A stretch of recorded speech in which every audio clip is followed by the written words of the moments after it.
of proceedings is available to watch on Parliament Live TV. We now come to questions to the Prime Minister. And I start with Dr Rupert Huck. Number one, please, Mr Speaker. Mr Speaker, as the House will be in recess next week, I'm sure that colleagues will join me in looking ahead to Armistice Day and remembering those men and women who have served and lost their lives in the service of this country.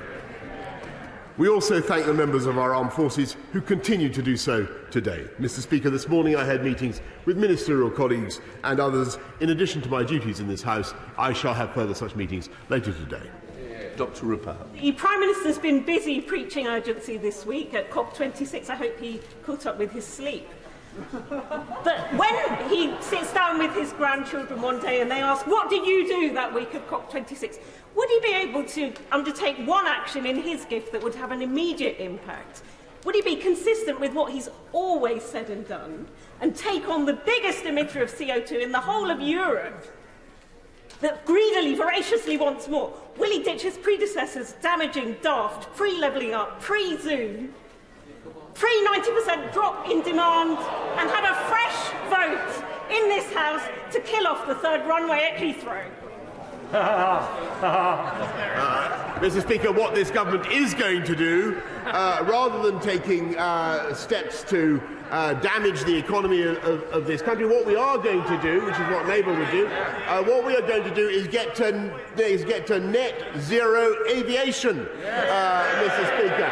That's the future for this country. Clean, green aviation. And by the way, I think that has every chance of arriving a lot earlier, Mr Speaker, than a third runway at Heathrow.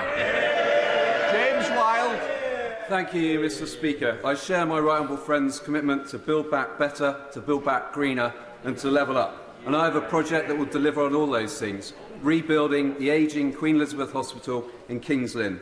I've shown him the pictures of the 200 props holding up its decaying roof. So will the Prime Minister make the Queen Elizabeth one of the 8 new schemes giving people in Norfolk, Lincolnshire and Cambridgeshire the hospital they need? Mr Speaker, I know that my honourable friend does a huge amount of work for his constituents. I have seen the pictures that he describes, and I can tell him that the application is in from the hospital in his constituency. It is under consideration, and we aim to make our final decision in the spring of next year.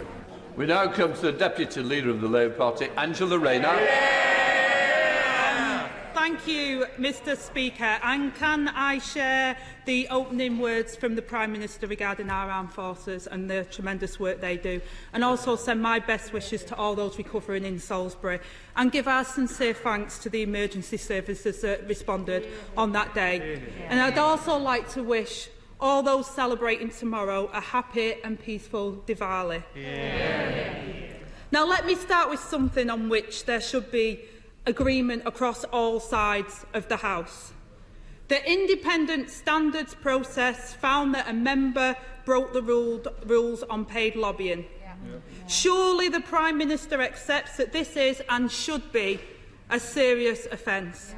Yet we have seen reports that he will respond by scrapping the independent process and overturning its verdict. In no other profession in our country could someone be found guilty by an independent process and just have their mates vote them back into the job. Surely the Prime Minister and his government are not going to do that today. No, Mr Speaker, of course we're not going to do that, because paid lobbying, Mr Speaker, paid advocacy in this House is wrong. And let me make absolutely no bones about that. And members who are found guilty of that should apologise and pay the necessary penalties, Mr Speaker. But that is not the issue in this case, or this vote that is before us today. It is not. The issue in this case, which involved a serious family tragedy, Mr Speaker, is whether a member of this House had a fair opportunity to make representations in this case, or whether as a matter of natural justice, our procedures in this House allow for proper appeal, Mr Speaker. And that, I think, is something that should be of interest to members across this House, Mr. Speaker, and should be approached properly in a spirit of moderation and compassion, Mr. Speaker. Angela Rayner. Mr. Speaker, let me put this to him simply. If it was a police officer, a teacher, a doctor, we would expect the independent process to be followed and not changed after the verdict. It's one rule for them and one rule for the rest of us. Mr. Speaker, when a Conservative member was found guilty of sexual harassment but let off on a loophole, they said the rules couldn't be changed after the event. So they can't change the rules to stop sexual harassment, but they can change the rules to allow cash for access. So why is the Prime Minister making it up as he goes along? Mr. Speaker, all the professions that she mentions have a right of appeal, Mr. Speaker, and that is what the House needs to consider. And may I respectfully say to her that I believe that she needs to focus, instead of playing politics on this issue, which is what they are doing. I think that she needs to consider the procedures of this House in a spirit of fairness, Mr. Speaker. And we on this side of the House, instead of playing politics, we are getting on with delivering on the people's priorities, Mr. Speaker. 40 more hospitals, 20,000 more police officers, wages up, growth up and jobs up across this country. Those are our priorities. Order. Mr. Perkins, I don't want to say any more of that either. Right. Angela Rayner. Mr. Speaker, this isn't about playing politics in this place. This is about playing by the rules. And as we can see, it's one rule for everybody else and one rule for the Tory Conservatives. When they break the rules, Mr. Speaker, they just remake the rules. And I know that Donald Trump is the Prime Minister's hero, but I say to the Prime Minister, in all seriousness, he should learn the lessons that if you keep cheating the public, it catches up with you in the end. Because while they're wallowing in sleaze, the rest of the country faces higher bills, rising costs and damaging tax rises. So I ask the Prime Minister, can you tell us what is the projected tax increase per household over the next 5 years? Mr. Speaker, what I can tell her is that the recent budget did was take cash from those who can afford to pay the most, and it had very substantial tax cuts for the hardest working and poorest families in this country. We cut £1,000, Mr. Speaker, with the universal credit taper relief cut for hard-working families in this country. 2 million families had a £1,000 tax cut, and we're lifting the living wage across the whole country, Mr. Speaker. And what we are also doing, Mr. Speaker, is ensuring that this country gets on with a high-wage, high-skill, jobs-led recovery. And never let it be forgotten that if we listened to them, we would have none of those things, Mr. Speaker, because we'd still be in lockdown. Lorena. Mr. Speaker, I think he missed out the numbers, so let me help him out. The Resolution Foundation found that by 2026, taxes will be £3,000 more per household since he took office. My constituents and his constituents are feeling the pinch, and they're worried about Christmas as well, Mr. Speaker. Their bills are going up every week, and the budget did nothing to help them. So can the Prime Minister tell them how much was the tax cut that he gave to the banks instead? Mr. Speaker, as she knows very well, it is the banks and the bankers who are paying far more proportionally as a result of our tax measures to cover the cost of the NHS. And actually, it's a very moot point, because the £36 billion came from 50% of it comes from the 14% who are the richest in this country, Mr. Speaker, overwhelmingly from the banks and financial services industry who can pay the most. And the astonishing thing, Mr. Speaker, is when it came to voting for that £36 billion increase in 48 new hospitals, in 50,000 more nurses, in looking after our public services, they voted against it, Mr. Speaker. Angela Rayner.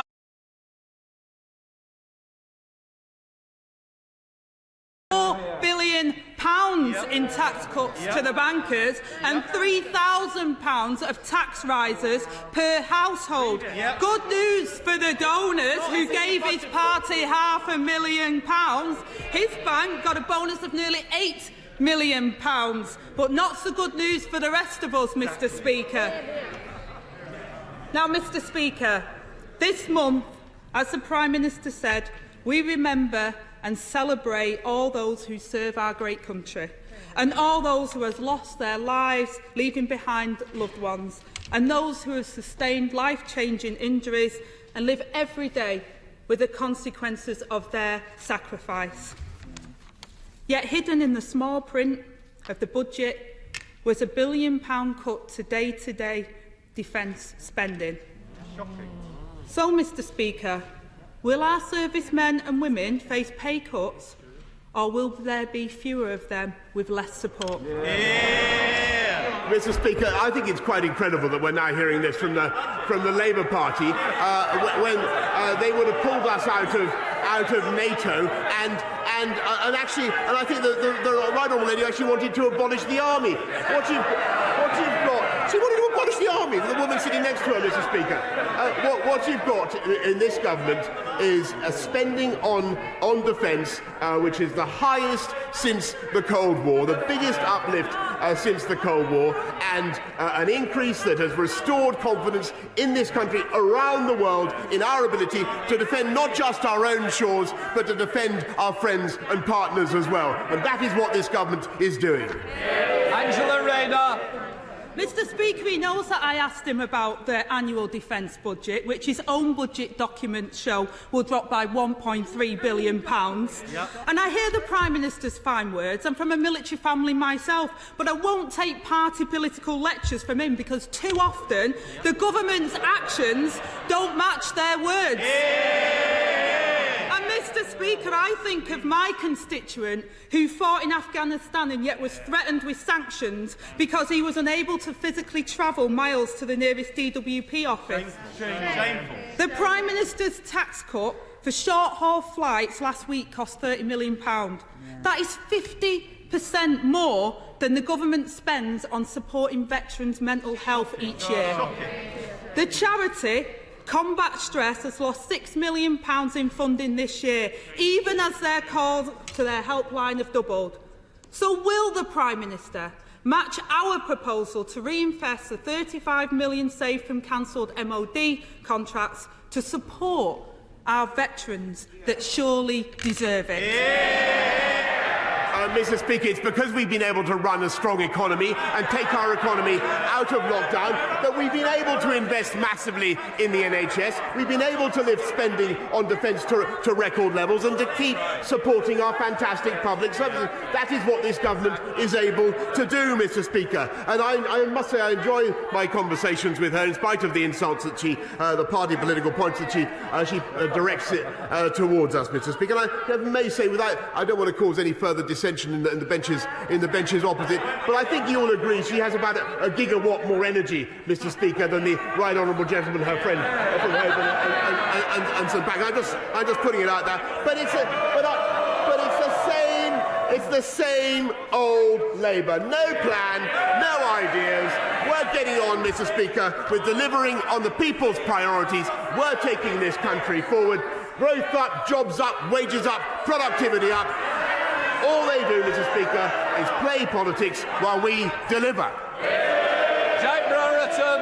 Thank you, Mr. Speaker, and can I thank the Prime Minister and the Government for securing our fantastic Stoke-on-Trent levelling up funding. And if we're to truly level up opportunities and access to opportunities in Stoke-on-Trent, we must also improve our poor public transport. So would my right honourable friend agree to look at the possibility for bus franchising in the potteries? Minister. As my honourable friend knows, I'm a fanatic about buses. I will urge him. To take up his putting 1.2 billion more into bus funding. And I know that Stoke-on-Trent has applied, but can I suggest that he takes his suggestion up immediately with my right honourable friend, the Secretary of State for Transport. You come to SNP spokesperson in Blackford. Thank you, Mr. Speaker. And can I also, as we look forward to Remembrance Sunday, commend those that served and the military services that protect all of us, the security services, for the job that they continue to do. Mr. Speaker, Sir David Attenborough's powerful opening statement to COP26 told us that the journey to net zero means we must recapture billions of tonnes of carbon from the air. The Committee on Climate Change has been clear that carbon capture and storage is a necessity, not an option, to achieve the planet's net zero targets. This week, Scotland's world-leading climate targets have received widespread praise from, amongst others, the UN Secretary-General. Scotland is finding partners across the world to tackle the climate emergency. But in Westminster, there isn't even a willing partner to deliver the carbon capture project that was long promised. Scotland's North East has now been waiting weeks for a clear reason to exactly why the Scottish cluster bid was rejected.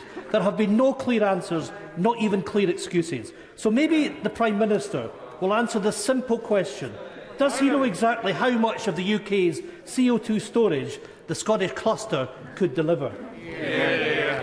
Mr. Speaker, I'm a massive enthusiast for carbon capture and storage around the whole of the UK. The Acorn project in Aberdeen remains, as he knows, on the reserve list. He should not give up. We will come back to this, and of course, we want to make sure that we have a fantastic industry generating clean hydrogen around the country. He should not despair. In the meantime, we are supporting amazing Scottish plans to get clean energy from wind, from hydrogen, from all sorts of means, Mr. Speaker. And I may say I want to thank the people of Scotland, and I want to thank the people of Glasgow for the way they helped to produce so far what I think has been a fantastically well-organised summit. Ian Blackford. Mr. Speaker, it's bad enough that the Prime Minister rejected the Scottish cluster a week before COP. But what's worse, he clearly doesn't even know or understand what his government was rejecting. So let me tell him. The Scottish cluster bid would have stored 30% of the UK's CO2 emissions, and it would have supported the creation of around 20,000 jobs in green industries. It was by far and away the best bid, Prime Minister. If this decision was based on science alone, it would have been approved on the spot. It is obvious that this was a political decision in Westminster to reject it. With days left at the COP summit, will the Prime Minister now reverse his government's massive own goal when it rejected the Scottish cluster? Mr. Speaker, I'm trying to encourage the right honourable gentleman to be a little bit less gloomy about the prospects of this initiative. I understand exactly what he says, and what we're doing is working with the Scottish Government, and I thank the Scottish Government for their cooperation and all the support they gave to COP as well in the last few days and weeks, and what they're doing. We will come back to this, Mr. Speaker. But what I may say is that I think what I think is working well is the spirit of cooperation between all levels of government in this country, and what doesn't work is confrontation. Simon Jupp. Thank you, Mr. Speaker. House prices are rising in East Devon, with the dream of home ownership becoming out of reach for too many local people. New build developments must be affordable, with protections in place to restrict the number of properties becoming second homes. The loophole which allows second homeowners to avoid paying council tax should be closed quickly to help local authorities. Will the Prime Minister meet with me and colleagues from across the South West to discuss this growing crisis across our region?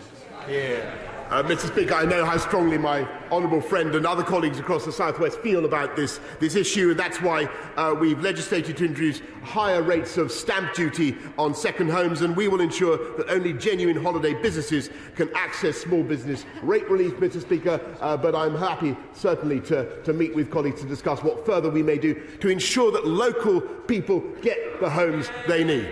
Bill Hanby.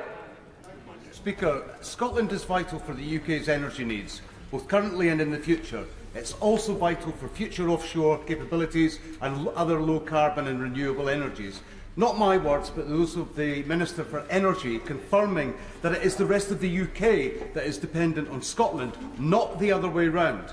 Does the Prime Minister not realise that his failure to invest in carbon capture and storage at St Ferguson, Grangemouth and feeding the potential at Mossmoran in my constituency is regarded as an act of deliberate economic vandalism, casting himself less as Bond and more as Blofeld the villain for all of the COP26 world to see? Mr. Speaker, what the COP26 world can see is the astonishing achievements of Scotland and the rest of the UK in developing clean energy sources. And I've said to the right honourable gentleman, the leader of his party in Westminster, that we will come back to the Aberdeen. Sorry, forgive me, he's a member of a different party. Forgive me. Substantially the same agenda, though, Mr. Speaker.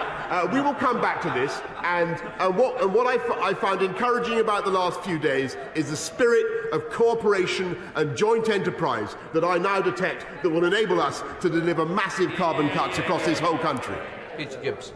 Thank you, Mr. Speaker. Darlington Station is receiving £105 million thanks to this government's plans to make it HS2 ready. I want to make sure that Darlington benefits from high-speed rail. So will my right honourable friend meet with myself and regional colleagues to discuss the eastern leg of HS2 and reopening the Leamside line to allow the whole region to be better connected? Well, my honourable friend, I thank him for everything he's doing for Darlington, and he should wait for the integrated rail plan to come out. But in the meantime, we are upgrading Darlington Station. There are plans in place, and my right honourable friend, the Chancellor, announced £310 million of funding over the next 5 years to transform local transport networks in the Tees Valley. Thank you, Mr. Speaker. The Prime Minister says he is a fanatic of buses, but what about trains, and not just in Darlington, but the mention of the Leamside line? Because last Wednesday I was notified that a joint bid to reinstate the mothballed Leamside line had not been successful in attracting the next stage of the feasibility funding from the government as part of the Restoring Your Railway Fund. So can I ask the Prime Minister, what specific plans does the government have to invest in the North East in places like Gateshead and South Tyneside in my constituency? And when is he going to get serious about levelling up in our communities instead of just using the term as a meaningless populist slogan? Well, Mr. Speaker, again, she must wait for the integrated rail plan, but the North East will be the beneficiary of the biggest investment in our rail infrastructure beyond HS2 that we've seen for a century. About £96 billion more that we are going to be putting in, and what we want is we want the local authorities, we want the regional authorities to work with us to ensure that we promote the projects that the people really want. Andrew Letts. Thank you, Mr. Speaker. Thank you again. I want to really thank my right honourable friend for his support for the Early Years Healthy Development Review, and in particular for the £500 million of new money at Spending Review last week. My right honourable friend often says that talent is spread equally across our country, but opportunity is not. So does he agree with me that giving every baby the best start for life is the best possible way to level up across our country? Yes, I thank, because I've listened to my right honourable friend over many years on this issue, and she is 100% right in what she says, about the importance of early years. And that's why we're investing £500 million to support families and children, including £82 million to create a network of family hubs to bring together services for children of all ages. And we're going to continue, Mr. Speaker, to invest in children's early years. For example, the 15 hours of early education for disadvantaged 2-year-olds that's already benefited 1.1 million disadvantaged kids since 2013. Session Lomi.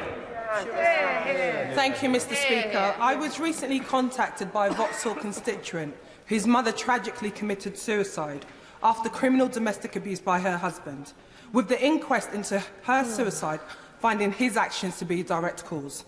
Incredibly, her abuser now stands to inherit her pension and entire estate because she was unable to complete divorce. This has left the family devastated, and I'm sure the whole House will join me in sending them our condolences. Does the Prime Minister agree with me that convicted domestic abusers should never be able to profit from the crimes of their victims? And will he meet with my constituent and me to fix this hole in the law? Mr. Speaker, she describes a truly tragic and appalling case, and I'm sure the whole House will share the revulsion that she's expressed at the outcome of the law's processes. I think we will certainly need to have a meeting in order to see what we can do to address this loophole. Mr. Speaker, NHS staff performed magnificently in the pandemic, but there are now severe shortages in nearly every specialty. So, will my right honourable friend support an amendment to the Health Bill backed by 50 NHS organisations, every Royal College, to require Health Education England to do regular independent forecasts of the numbers of doctors and nurses that we should be training, so that we can reassure people, despite the pressure today, we are at least training enough doctors and nurses for the future? Mr. Speaker, my right honourable friend is absolutely right that we've got to make sure our NHS has the staff that it needs, and that's why there are 50,000 more healthcare professionals in the NHS this year than there were last year. 12,000 more nurses, Mr. Speaker, and in addition, there are 60,000 nurses in training. And Mr. Speaker, somebody asked opposite, why are there waiting lists? Because we've been through a pandemic, Mr. Speaker, and what we're doing is fixing those waiting lists with £36 billion of investment, which that party opposite voted against, Mr. Speaker. Martin Day. Thank you, Mr. Speaker. It's a little over a year since I last challenged the Prime Minister over his campaign promises to the 1950s-born women, in which time he has done hee-haw about their pension injustices. So can he tell me today, does his government have any plans to deliver justice for the women involved? Mr. Speaker, this is a very difficult issue, as the whole House knows, and the case of the WASPy women is not easily addressed. As the honourable gentleman knows, the expenditure involved is very considerable, and the tax that would have to be raised would be very considerable. But we continue to reflect on all the options to ensure that people across this country get fair pensions.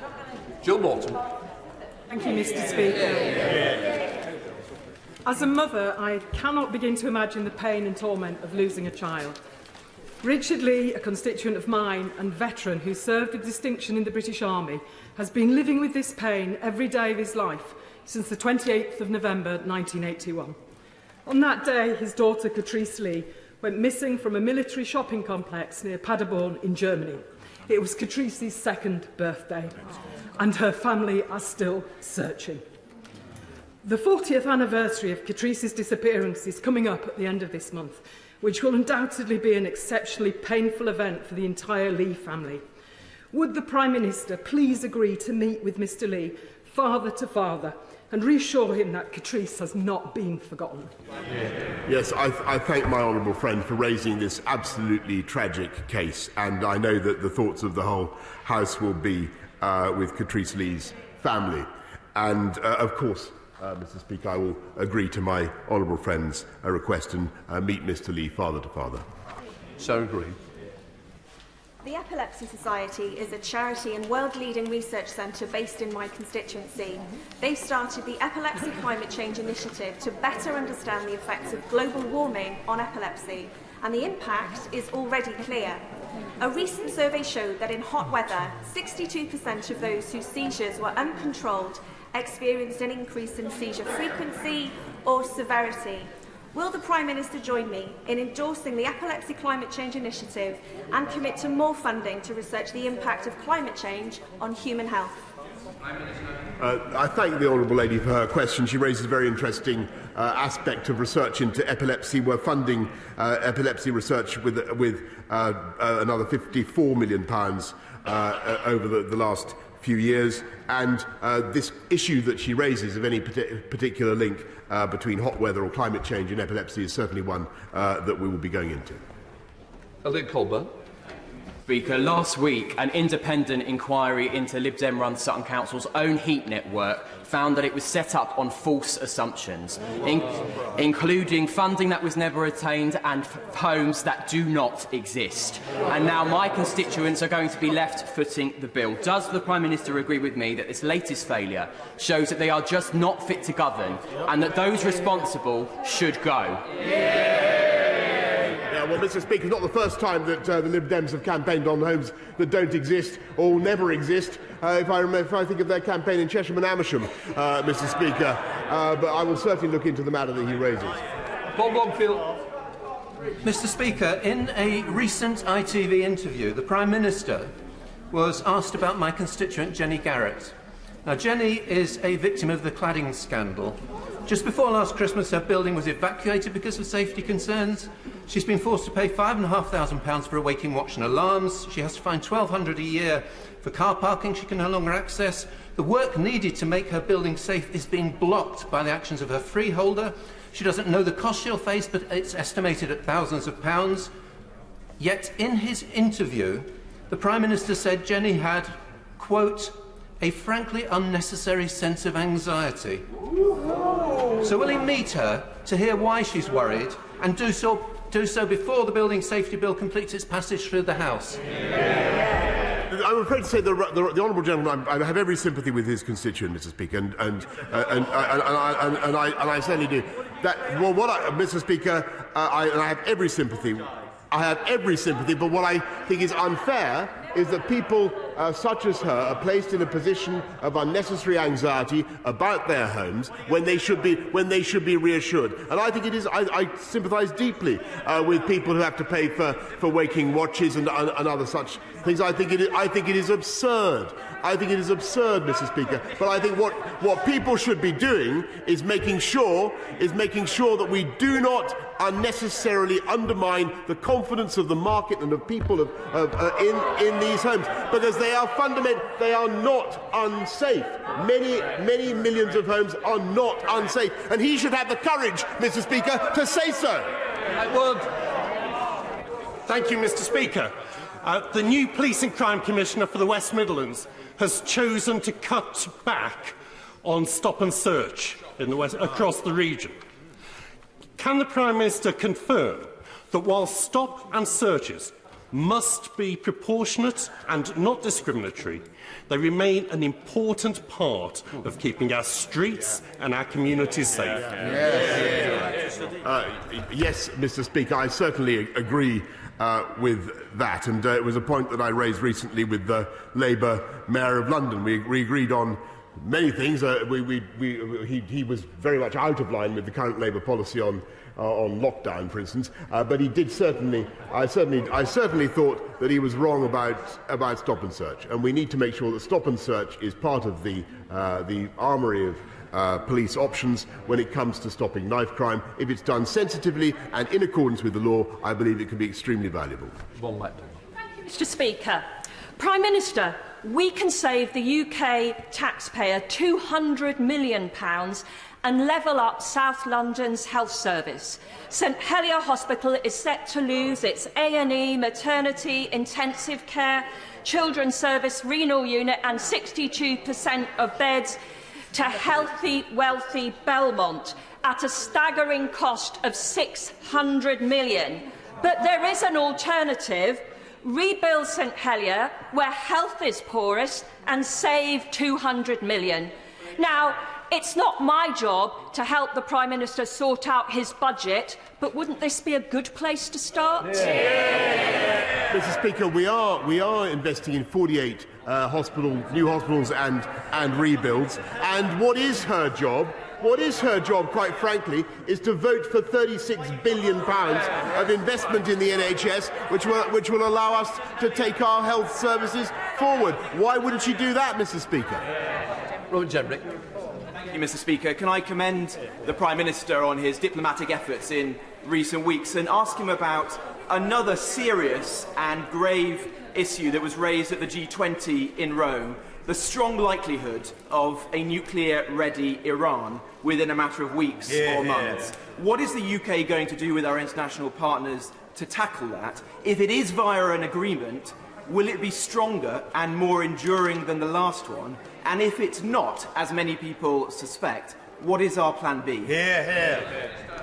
Mr. Speaker, I think it's in the overwhelming interests of the. This is what we. I thank him very much for his question. It's an issue he knows a great deal about. This is a case of making it clear to the Iranians that there is an opportunity for them to do something that I think would be massively in the interests of their people and of Iran, which is to come back to the table and do a further agreement, a son of JCPOA, restore the JCPOA at the Vienna talks. That is what needs to happen. That is the posture of the G20 and indeed of our friends and allies around the world. Okay. Vicky Foxcroft. Thank you, Mr. Speaker. The universal credit cut is already hitting people hard. Even before the challenges of the pandemic, 39% of children in my constituency grew up in poverty. Now, Deptford First, a local charity I chair, has launched a fundraising campaign to support people through the winter months. The Prime Minister is well known for his abilities to attract wealthy donors to the party. Will he use those skills to boost our campaign? Or even better, will he cancel the cuts?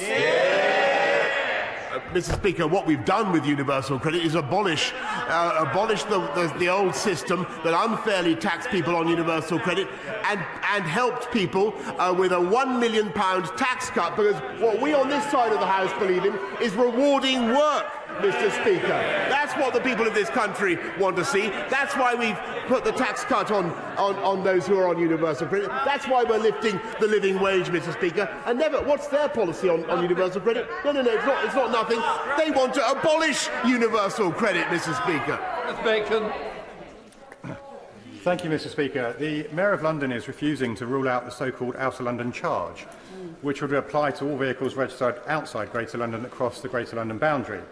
Now, this would have terrible consequences for my Orpington constituents and indeed those people who live in the neighbouring constituency of Old Bexley and Sidcup. Now, Louis French, the excellent local candidate for the by-election, has pledged to fight this appalling proposal. Would my right honourable friend join me in wishing Louis French luck with this and to ensure that this silly move from the Mayor of London is stopped in its tracks? I certainly do agree. I agree with my honourable friend, who is an old friend of mine. I've worked closely with him on London issues for many years, and I know where Labour's instincts are. They always want to put taxes up, particularly on motorists. And I think a checkpoint Chigwell would hit working families, Mr. Speaker. And what the Labour Mayor of London needs to do is get a grip on TfL's finances and stop whacking up the taxes on ordinary people in the capital city. Martin Docherty, use. I'm very grateful, Mr. Speaker. The Prime Minister is very much aware of my constituent Jagtar Singh Johal, abducted by plainclothes officers while shopping with his new wife in the city of Jalandhar, Punjab on the 4th of November. The intervening years, Mr. Speaker, have seen allegations of torture overlooked and ostensibly strong words from his government about the case overshadowed by excitement over a trade deal with the Republic of India. Therefore, Mr. Speaker, as we approach the 4th anniversary of Jagtar's arrest tomorrow, with no charges having been brought in the case by the Government of India, would his government be able to grant the smallest of favours to Jagtar's wife and his family in Dumbarton and declare his detention an arbitrary one? Mr. Speaker, I thank him for the campaign that he's been running for Jagtar Singh for a long time.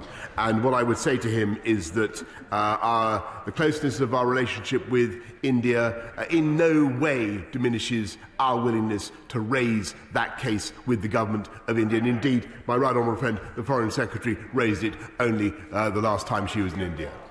Final question, Ruth Edwards. Thank you, Mr. Speaker. Unlike the party opposite, I welcome the record investment in the NHS announced in the budget. Now, will my right honourable friend support my campaign for a new health centre in Rushcliffe, in the village of Eastleek, where the current building is no longer big enough to serve the current population, and they will soon need to accommodate 3,000 new patients from new building. I'm sure my right honourable friend, the Health Secretary, will do his utmost in the course of the coming decisions to oblige my friend in her campaign, justified campaign for Rushcliffe and its hospital. But, Mr. Speaker, how incredible that the Labour Party should continue to catcall and attack the government when they voted against the tax-rising measures that are necessary to fund our NHS. They are completely inconsistent, Mr. Speaker. They have absolutely no plans and no idea. We now come to the statement. We now come to the Prime Minister. Prime Minister Johnson. Thank you. Thanks. Mr. Speaker, with your permission, I'll make a statement about the G20 summit in Rome and update the House on COP26 in Glasgow. Almost 30 years ago, the world acknowledged the gathering danger of climate change and agreed to do what would